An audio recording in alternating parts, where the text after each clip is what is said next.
You're going into if people can start to think about being reflective versus in stimulus response, I think that's sort of like the widest binning of all this.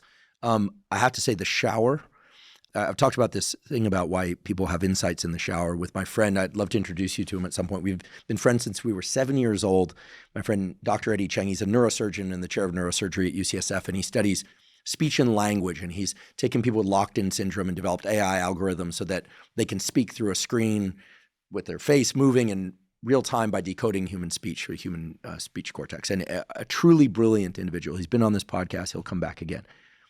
Asked him about the shower thing because he used to work on neuroplasticity of the auditory system. We wonder if it's the kind of white noise of the shower as well. Yeah. Because Eddie's done beautiful work showing that it's the signal to noise in the auditory system that defines whether or not a certain pattern of speech or auditory cue gets remembered. So when you have this in the background, let's just put this in the terms that we've been referring to this up until now. The thoughts that surface above that noise have a big sharp peak relative to the background. So it's the signal to noise. Whereas certainly the opposite would be when you're on your phone and you're scrolling through and you're looking at all the thoughts and feelings and stuff of other people.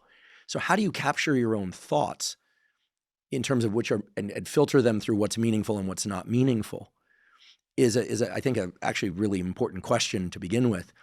And white noise background with very deprived, visual stimulation. Most showers aren't that interesting. It's white noise, blank walls, a few things that are familiar to you, so they basically disappear from your visual field. And the idea is that thoughts then that are constantly geysering up through your unconscious mind can be captured because everything else is noise. Perhaps. This is a hypothesis. And maybe I'll put you and Eddie together sometime and just be an observer. That's powerful. Yeah. So that's how we learn language. It's the error signals against the background noise. That's just how you fix stutter. You create background noise. You increase noise which actually elevates signal in the auditory system, oddly. Yeah. In any case,